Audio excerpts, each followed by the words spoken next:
अस्सलाम वालेकुम। Welcome to my YouTube channel Ali Haider voice. तमाम वीडियो अपडेट्स के लिए मेरे चैनल अली हैदर वॉइस को ज़रूर सब्सक्राइब कर दें और बेल नोटिफिकेशन भी ऑन कर दें ताकि आपको मिलती रहे हमारी तमाम वीडियो अपडेट्स। तो आइए सुनते हैं एक जिन्नाती फैमिली की 100% सच्ची कहानी।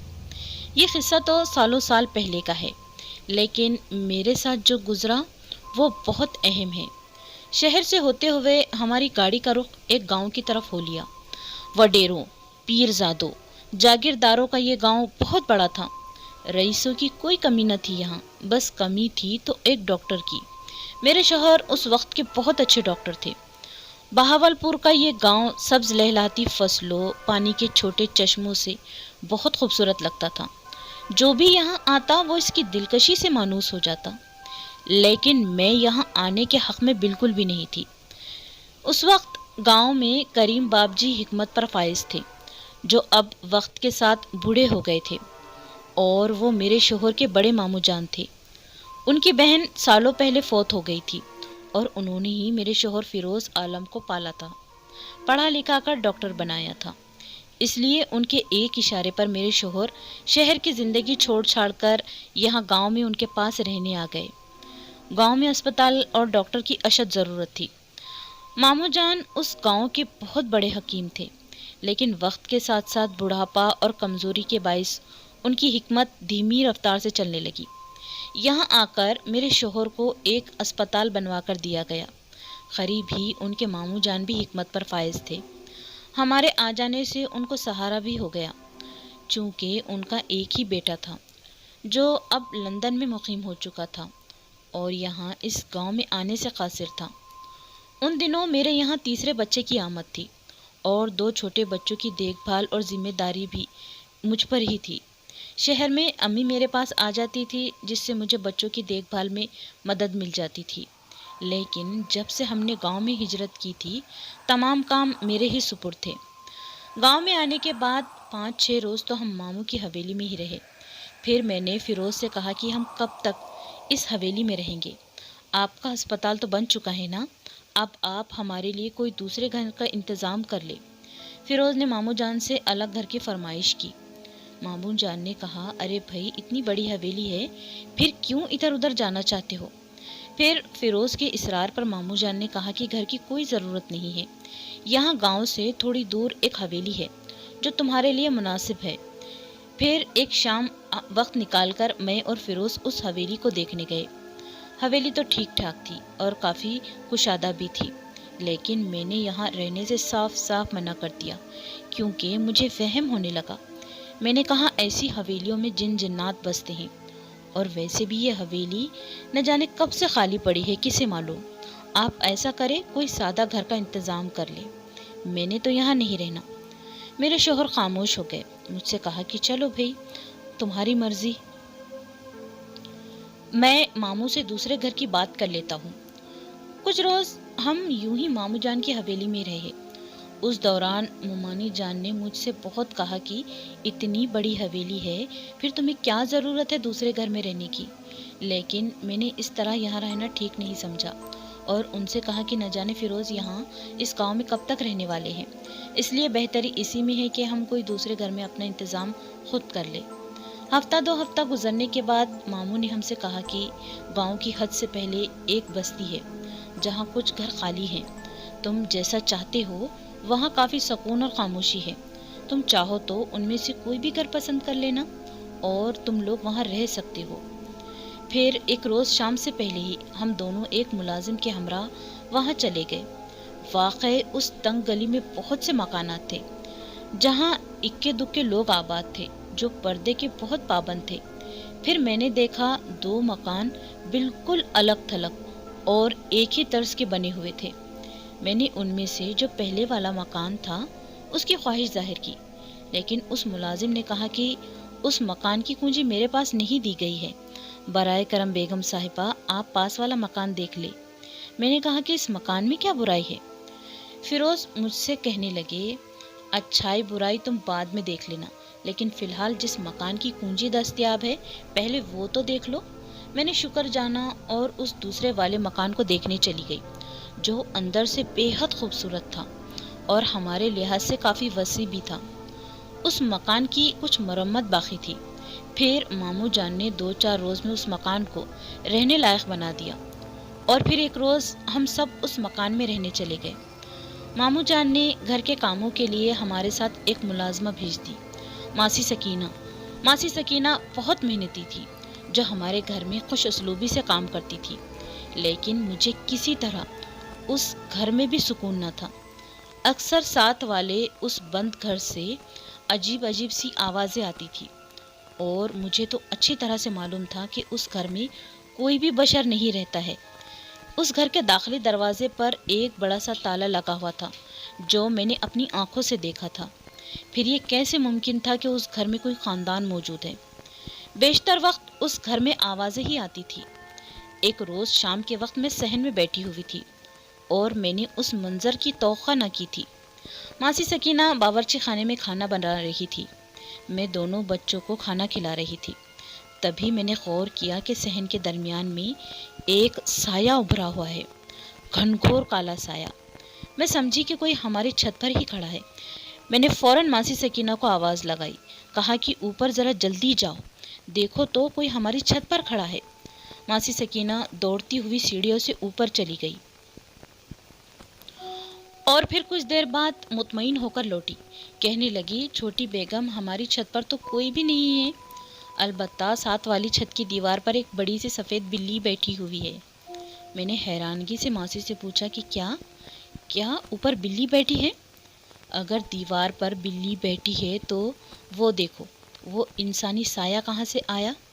اس مرتبہ ماسی بھی اس سایہ کو غور سے دیکھنے لگی، پھر ڈرتے ہوئے کہا کہ چھوٹی بیگم، آپ اسی وقت کمرے میں آ جائیں۔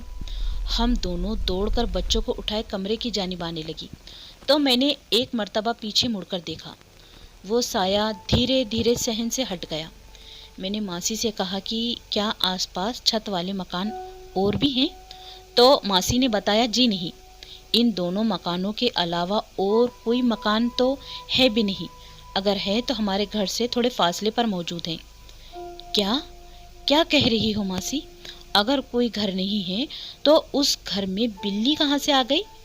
ماسی سکینہ حیرت سے میری طرف دیکھنے لگی۔ رات کو جب فیروز گھر آئے تو میں نے اس گھر کے متعلق کہا کہ وہاں آوازیں آتی ہیں، جبکہ ہم نے خود دیکھا کہ اس گھر کو تالا لگا ہوا ہے۔ پھر ان آوازوں کا سبب کیا؟ انہوں نے مجھ سے کہا کہ تمہیں یہاں کے ہر گھر سے مسئلہ ہے، پہلے وہ حویلی اور اب یہ گھر۔ تم پڑھی لکھی ہو کر بھی ان فضول باتوں کو سچ کیوں مانتی ہو؟ ان کے اس جواب سے تو میں خاموش ہو گئی، لیکن وقت کے ساتھ ساتھ مجھے پتہ چل چکا تھا کہ اس پڑوس والے گھر میں اوپری ہوا کا چکر ہے۔ ایک شام کی بات ہے، ماسی سکینہ اوپر اٹاری سے کچھ سامان لینے چلی گئی اور وہ اچانک سے زور زور سے چلانے لگی۔ میں نے پوچھا تو اس نے بتایا کہ بیگم صاحبہ، ابھی یہاں ایک عورت بچہ لے کر کھڑی تھی اور جب میں سامان لینے مڑی تو وہ غائب ہو گئی۔ بیگم صاحبہ، مجھے بہت ڈر لگ رہا ہے، آپ مجھے یہاں سے اجازت دو اور میری مانو تو آپ بھی اس گھر کو چھوڑ دو۔ میں نے تو سکینہ کو کسی طرح سمجھا منا کر روک لیا، کیونکہ اس کے جانے کے بعد میں اکیلی ہو جاتی اور میرے لیے یہاں رہنا اور بھی دشوار ہو جاتا تھا، لیکن ان ہوائی مخلوق کے نظر آنے کا سلسلہ جاری رہا۔ میں اور ماسی سکینہ اس گھر میں ڈر ڈر کے رہنے لگی۔ کبھی کبھی میں دن کے اوقات میں چھت سے اس پڑوس والے گھر میں جھانک لیتی تھی، لیکن وہاں کے مناظر میرے لیے ناقابل برداشت ہوتے تھے۔ کسی کے نہ ہونے کے باوجود بھی بچوں کے رونے کی آوازیں، چولہوں کا دھواں، جبکہ چولہے دور دور تک نہیں ہوتے تھے۔ میرے تجسس اور ڈر میں اور اضافہ ہوتا جاتا تھا۔ ایک روز کی بات ہے، دوپہر سے مرغیوں کے باڑے میں ایک ہلچل مچی ہوئی تھی۔ ان کو نہ جانے کیا ہو گیا تھا، ان کو کیا نظر آ رہا تھا، وہ بنا کسی خطرے سے چلا رہی تھی۔ شام ہونے والی تھی لیکن ان کے چلانے کی آوازیں بند نہ ہوئی۔ میں نے سکینہ سے کہا کہ ساری مرغیوں کو صحن میں کھلا چھوڑ دو اور باڑے کی صفائی کروا دو، اور ذرا دیکھو تو صحیح کہ باڑے میں ایسا کیا ہے جو یہ مرغیاں دوپہر سے چلا رہی ہیں، سارا گھر سر پر اٹھا رکھا ہے۔ ماسی سکینہ نے جب مرغیاں صحن میں چھوڑی تو اس نے باڑے میں ایک چھوٹے سے سپولے کو دیکھا जो एक कोने में बैठा हुआ था। मैंने सकीना से कहा कि उसको कोई नुकसान मत पहुंचाओ और उसे यहाँ से भेज दो। मासी सकीना ने एक लकड़ी की मदद से उस सांप को बच्चे को भगा दिया। उस रात फिरोज घर देर से लौटे और दूसरी तरफ हम दोनों परेशान थी कि वो सांप घर में आया कैसे। दीवारों पर कोई बिल नहीं था। सोचो फिक्र में गुम रात हो गई। मैंने दोनों बच्चों को सुला दिया और खुद भी उनके पास लेट गई। मासी सकीना उसके कमरे में आराम कर रही थी। मेरी आंख लगने ही वाली थी कि मुझे छत की सीढ़ियों पर कुछ आवाज आई। मैंने कंदील सुलगाई और सहन की तरफ जाने लगी। जाहिर था मुझे डर भी लग रहा था, लेकिन मुझे तो मालूम करना था कि ये आवाजें कैसी हैं। मैंने दरवाजा धीरे से खोला और सहन में झांका। एक सफेद पोश औरत गोद में बच्चा उठाए सीढ़ियों से उतरकर सहन में आकर खड़ी थी। उस मंजर से तो मैं दहल गई। हाथ से कंदील छूट गई और बावजूद अंधेरे के सहन में उस औरत के अतराफ एक रोशनी बिखर गई। फिर मेरे कुछ कहने से पहले वो औरत ही बोल पड़ी, जी अस्सलाम वालेकुम। मेरा बेटा बहुत जिद कर रहा था, उसको मुर्गी का बच्चा चाहिए। अगर आप दे देंगी तो बड़ी मेहरबानी होगी। बदले में तुम कुछ भी मांगो, हम दे देंगे। मैंने खामोशी से कांपते हाथों से उसको बाड़े की तरफ इशारा किया। फिर लम्हों में वो औरत बाड़े के करीब गई और उसने मुर्गी का एक छोटा सा बच्चा उठा लिया। सीढ़ियाँ चढ़ती हुई वो रात के अंधेरे में गायब हो गई। फिर कुछ रोज़ गांव में रहने के बाद मैं शहर अम्मी के घर चली आई। बच्चे की विलादत करीब थी। फिर दिन गुजरते चले गए। मेरे यहाँ एक बेटी की पैदाइश हो गई, लेकिन मैं 3 माह बाद भी गांव नहीं गई। मैंने फिरोज से कहा कि मुझे उस घर से और उस पड़ोस वाले घर से खौफ महसूस होता है। आप अगर हो सके तो वो पहले वाली हवेली में सामान लेकर शिफ्ट हो जाए, उसके बाद ही मैं गांव में आपके साथ रह सकती हूँ। फिर कुछ मसरूफियात के बाद एक दिन फिरोज पहले वाली हवेली में शिफ्ट हो गए। मैं भी डरते डरते अपनी 6 माह की बेटी को लेकर गांव आ पहुंची। खैर उस हवेली में मैं सुख से रहने लगी थी। मासी सकीना हमारे साथ ही थी। इस मर्तबा मैंने मुर्गियों और बकरियों का बाड़ा हवेली के बाहर बनवाया था। फिरोज अपने पेशे में और ज़्यादा मसरूफ़ रहने लगे। एक रोज़ बहावलपुर किसी को गोली लगने की खबर आई, जिसके बायस फिरोज 2-4 रोज़ के लिए बहावलपुर चले गए। हवेली में मुझे किसी का कोई डर न था। मैं उनके जाने के बाद बिना किसी खौफ व हिरास के रहने लगी। फिरोज ने मासी सकीना के अलावा 2 मुलाजिम और रख लिए। मेरे शोहर को गए 2 रोज ही गुजरे थे। एक रात मुलाजिम शोर मचाते हुए मेरे कमरे में आया। कहने लगा, छोटी बेगम साहिबा, अभी अभी जैदे ने मुर्गियों के पास एक बहुत बड़ा सांप देखा है। आप स्टोर रूम की चाबी मुझे फौरन दे दीजिए, मैं वहाँ से लाठी लेकर आता हूँ। इतना कहकर वो स्टोर रूम की तरफ भागता चला गया और मैं हवेली से बाहर बाड़े की तरफ चली आई। मैं वहाँ पहुँची तो पहले वाले मुलाजिम ने कुछ लोग इकट्ठा किए हुए थे। फिर मैंने वहाँ जाकर देखा तो वहाँ कुछ भी मौजूद नहीं था। मैंने कहा, अरे भाई, इतना हजूम क्यों इकट्ठा किए हुए हो, क्या हुआ है?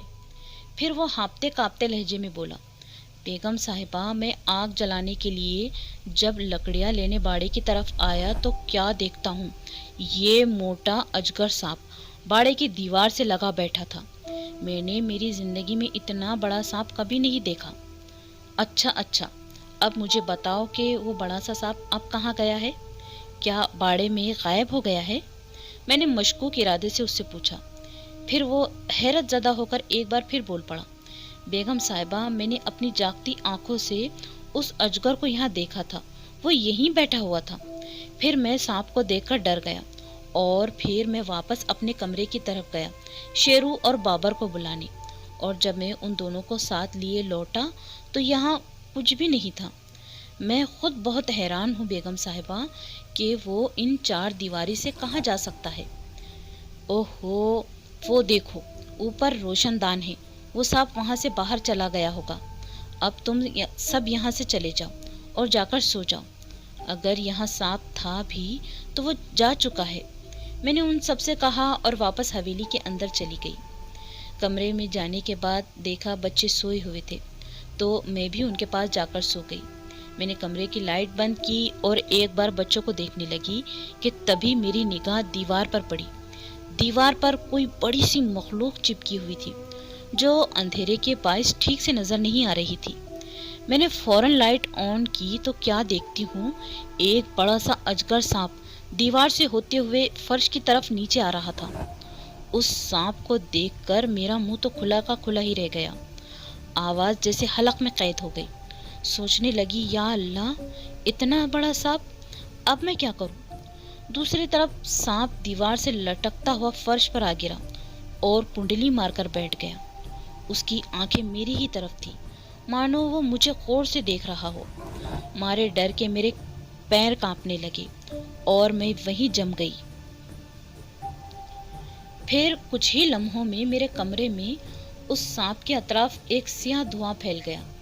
अचानक उस सांप की हैयत बदल गई और उस धुएं को चीरती हुई एक सफेद पोश औरत बाहर निकली और मैं उसको देखकर बच्चों की तरफ जाने लगी।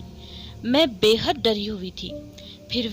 फिर वो औरत वहीं पर रुक गई और कहने लगी, बाजी, डरिए मत, आपने मुझे पहचाना नहीं? जरा याद कीजिए, आपके उस वाले घर में मैं आपके पास आई थी एक रात। मैं लड़खड़ाती जबान में बोली, अभी अभी तो यहाँ एक बड़ा सा सांप कुंडली मारे बैठा था और अचानक से उस धुएं से तुम कहाँ से निकल आई? कौन हो तुम? मुझसे क्या चाहती हो? फिर वो नरमी से बोली, आपको डराने या मारने नहीं आई हूं मैं। आप जरा याद कीजिए, जब आप उस वाले घर में रहती थी, एक शाम आपके मुर्गियों के बाड़े में आपको एक सपोला नजर आया था। दरअसल हम कौमी जिन्नात से ताल्लुक़ रखते हैं और वो सपोला मेरा ही बेटा था, जिसको मुर्गी के छोटे बच्चे बहुत पसंद है। उस रात मैं ही आपके सहन में आई थी और आपने मेरे बेटे की ख्वाहिश पूरी की थी। आपके पड़ोस वाले घर में हमारा कबीला जिन्नात आबाद है। मैं यहाँ आपकी नौमुलोद छोटी बच्ची को देखने आई हूँ। आप यकीन जाने मैं आपको कोई नुकसान नहीं पहुँचाऊँगी। मैं तो डरी सहमी पलंग के एक कोने में दुबकी बैठी थी और वो जिनजादी मेरी बच्ची को देखने आगे आई। उसने मेरी बेटी को देखा और एक मखमल की पोटली उसके करीब रख दी। फिर वो औरत खुदा हाफिज कहकर न जाने उस धुएं में तहलील होकर कहीं गायब हो गई। बेतहाशा हैरत और डर की वजह से मेरा सर चकराने लगा और मैं वहीं बेहोश हो गई। सुबह कोई 12 बजे के आसपास मासी सकीना ने मुझे झंझोड़ कर उठाया। कहने लगी, बेगम साहिबा उठ जाएं, छोटी बच्ची बड़ी देर से रो रही है। मैंने बहुत संभाला, लेकिन अब आप उसको अपनी गोद में ले लो, मुझे और भी काम है। मैं बुखार की कैफियत में बच्ची को गोद में लेकर पलंग से उतरी। रात वाला मंजर मेरी निगाहों में घूमने लगा। मैं अपने जहन पर दबाव डालते हुए सोचने लगी, भला कितना बड़ा ख्वाब मैं देख रही थी। मैं सोचों में गुम थी कि यकायक मेरी नज़र उस मखमल की पोटली पर पड़ गई। मैं हैरत ज़दा होकर पोटली लेने आगे बढ़ी। जल्दी जल्दी उसको खोलकर देखा तो उसमें एक सोने का छोटा सा चमचा था। मैं गहराइयों से सोचने लगी कि अगर गुज़िश्ता रात वाला वाक़या कोई ख्वाब था तो फिर ये पोटली कहाँ से आई यहाँ पर। उस छोटे से चम्मच को देखकर मैं समझ गई कि मैंने उस रोज़ उस जिनजादी के बच्चे को मुर्गी का छोटा सा बच्चा दिया था। हो न हो वो वही औरत या जिनजादी थी, मेरी बेटी को बदले में तोहफा देने आई थी। अगर मेरी वीडियो आपको अच्छी लगे तो मेरे चैनल अली हैदर वॉइस को ज़रूर सब्सक्राइब कर दें। अल्लाह हाफिज़।